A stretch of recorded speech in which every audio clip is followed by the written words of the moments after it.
안녕하세요. 법선생TV의 김도현 변호사입니다.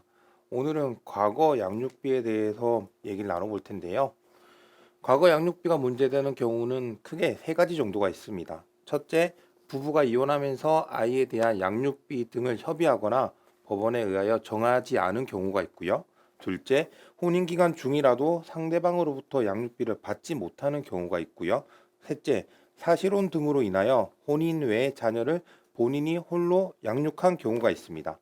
이 중 첫째 경우에는 현재는 협의 이혼 시에는 양육비 부담 조서를 법원을 통해서 조정이나 판결로 이혼을 하는 경우에는 아이에 관한 사항을 정하게 되어 있기 때문에 사실 흔치 않은 부분이고요.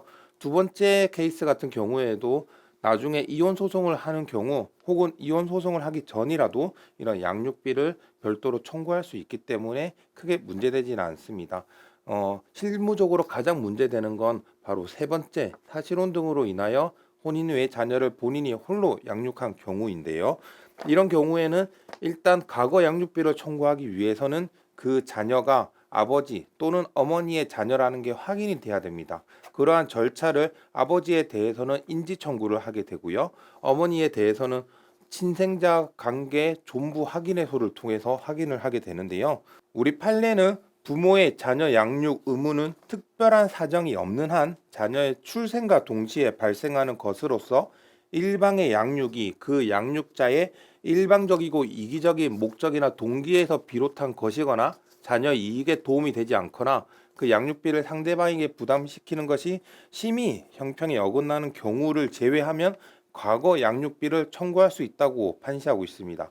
즉 혼인 외의 자녀라 하더라도 인지 청구나 친생자 관계 존재 확인 소송을 통해서 친자 관계를 확인받으면 그 전에 자녀를 양육하면서 이제 들었던 비용을 과거 양육비로 청구할 수 있다는 거죠.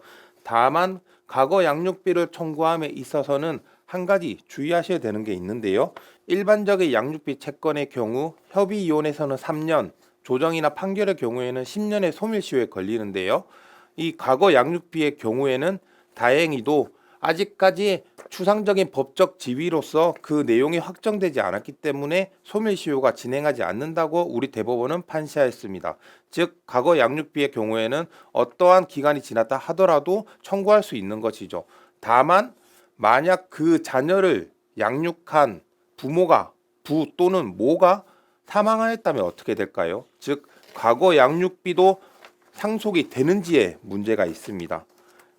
이에 대해서 우리 대법원은 판시를 하였는데요. 경우를 나누어서 보셔야 되는데 방금 전에 말씀드렸던 것처럼 과거 양육비 자체가 추상적인 지위에서 아직 확정되지 않은 것이라고 보기 때문에 그 과거 양육비에 대해서 당사자 간의 협의가 있었거나 혹은 법원에서 심판이나 결정을 통해 그 내용이 확정이 됐다면 이 과거 양육비는 포기하거나 양도하거나 상계하거나 상속이 가능하지만 이러한 협의가 없거나 법원의 판단을 받지 않았다면 안타깝게도 상속이 되지 않는다고 우리 대법원은 보고 있습니다. 이와 같이 과거 양육비의 경우에는 당사자 간 협의 또는 법원의 심판을 받아야만 상속이 된다는 점 꼭 기억하시고요. 혹시 과거 양육비를 받지 못해서 어려움을 겪고 계시다면 저희 법선생TV로 문의 주시면 저희가 자세히 상담드리고 도와드리겠습니다. 이상 법선생TV의 김도윤 변호사였습니다.